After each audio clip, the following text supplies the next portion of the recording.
ऐसा माना जाता है कि सारे ब्रह्मांड एक दूसरे से जुड़े हुए हैं, तो कुछ टूटकर नए ब्रह्मांड बन गए हैं, या फिर कभी दो ब्रह्मांडों के टकराव से एक नया ब्रह्मांड बन गया। इसी आधार पर हो सकता है कि कहीं दूसरे ब्रह्मांड में किसी दूसरे ग्रह पर पृथ्वी के समान घटना घट रही हो।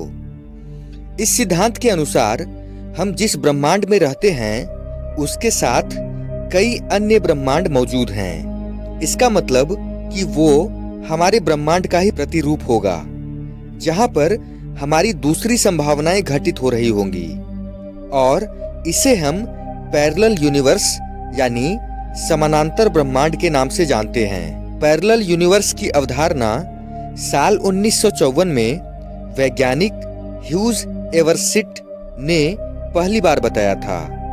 उन्होंने कहा था कि हमारी तरह और भी ब्रह्मांड हो सकते हैं। साधारण भाषा में कहा जाए तो पूरी तरह आपकी शकल सूरत वाला एक दूसरा व्यक्ति किसी दूसरे ब्रह्मांड में एक अलग जिंदगी जी रहा होगा।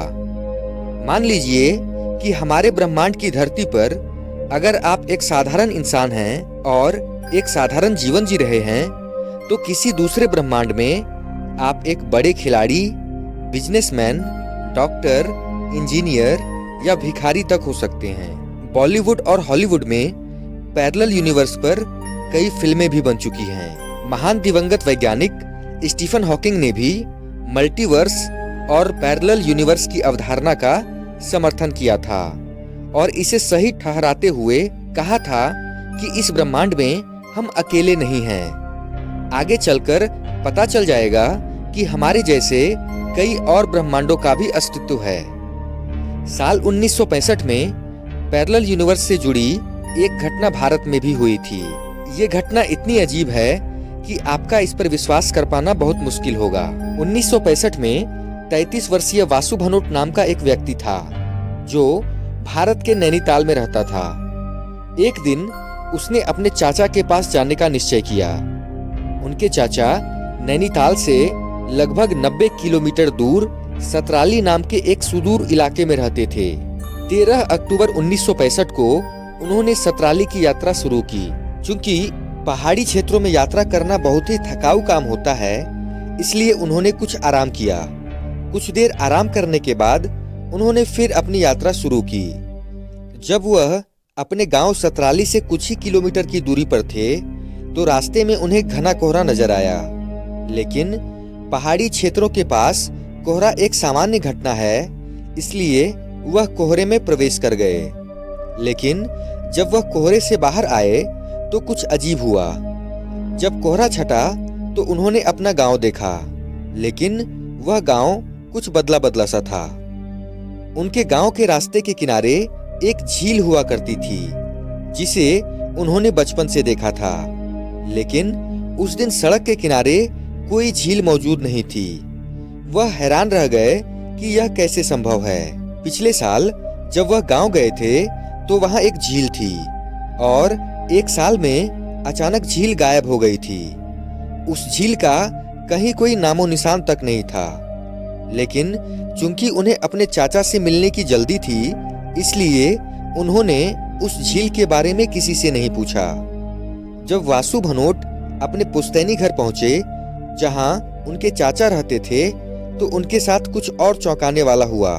जब उन्होंने दरवाजा खटखटाया तो दरवाजे के पास खड़ा व्यक्ति उनका चाचा नहीं था, वो कोई और था जिसे वासु भनोट ने अपनी पूरी जिंदगी में नहीं देखा था। वह चौंक गए और उन्होंने अपने चाचा और उनके परिवार के बारे में पूछताछ की। उस व्यक्ति ने उन्हें बताया कि वह और उसका परिवार उस मकान के बनने के बाद से उसमें रह रहा है। वासु को कुछ समझ नहीं आ रहा था। वह स्वयं से प्रश्न करने लगे कि यह कैसे संभव है। वासु हर साल अपने चाचा के घर जाता था। जब वासु ने अन्य ग्रामीणों से इसके बारे में पूछा, तो उन्होंने अजनबी द्वारा दिए गए बयान पर मुहर लगा दी कि घर में रहने वाला व्यक्ति सच कह रहा है। उसके आसपास जो कुछ हो रहा था, वासु उसे पचा नहीं पा रहा था। इसके बाद उसने अपने चाचा और उसके परिवार के बारे में जानकारी ली। गांव के एक वृद्ध ने उन्हें बताया कि उनके चाचा और उनके परिवार की 20 साल पहले एक हादसे में मौत हो चुकी है। वासु को विश्वास नहीं हो रहा था कि उसने अभी क्या सुना। यह कैसे संभव था, क्योंकि पिछले साल वह अपने चाचा से मिला था और अब सभी कह रहे थे कि वे 20 साल पहले मर गए हैं। उस असमंजस की स्थिति में वह नैनीताल लौट आए और उन्होंने अपने पिता और पुलिस की मदद लेने का फैसला किया। उन्होंने उन लोगों को वह सब कुछ बताया जो उनके साथ हुआ था।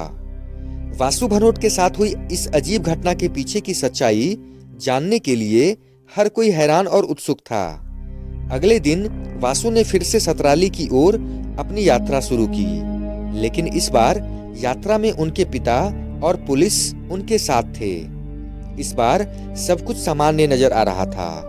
मौसम साफ था, घना कोहरा नहीं था। इसके अलावा इस बार जो झील गायब हो गई थी वह सड़क के किनारे मौजूद थी। सब कुछ फिर से सामान्य देखकर वासु भ्रमित हो जाता है। जब वे गांव पहुंचे तो हर कोई वासु को पहचान पा रहा था। वासु उत्सुकता से अपने चाचा के दरवाजे पर दस्तक देते हैं और वह कुछ आश्चर्यजनक देखते हैं। पिछले दिन के विपरीत इस बार दरवाजे के बगल वाला आदमी उनका चाचा था। वह और उनका परिवार जीवित थे। उसे अपनी आंखों पर विश्वास नहीं हो रहा था, क्योंकि पहले उसके चाचा को मृत घोषित कर दिया गया था और अब वह जीवित हैं। साथ ही ग्रामीणों ने बताया कि वासु भनोट कल गांव नहीं आए थे, लेकिन यह कैसे संभव है। यह सुनकर पुलिस और वासु के पिता ने सोचा कि वासु का दिमाग खराब हो गया है, लेकिन वासु अपनी बात पर अड़ा रहा कि उसने पिछले दिन जो कुछ भी देखा था वह 100% वास्तविक था। कोई नहीं जानता कि वह झूठ बोल रहा था या नहीं। साथ ही इस घटना को सत्यापित करने का कोई तरीका नहीं है, क्योंकि वासु अब मर चुका है। क्या होगा अगर वह जो कह रहे थे वह सच हो तो? यदि ऐसा होता तो यह एक समानांतर ब्रह्मांड का मामला हो सकता था। घना कोहरा इस समानांतर ब्रह्मांड का द्वार हो सकता है। हो सकता है कि वह एक ऐसे ब्रह्मांड में प्रवेश कर गए हों जहां सब कुछ उनके अपने ब्रह्मांड की प्रतिकृति थे, लेकिन अलग अलग स्थितियों के साथ। दोस्तों, आशा करता हूं कि यह वीडियो आपको अच्छी लगी होगी। अगर वीडियो पसंद आई हो तो लाइक करें, कमेंट करें, शेयर करें और सब्सक्राइब का बटन दबाकर बेल आइकन को प्रेस करके ऑल का ऑप्शन जरूर सेलेक्ट कर दें, जिससे आगे आने वाली वीडियोस आपको समय पर मिल सके।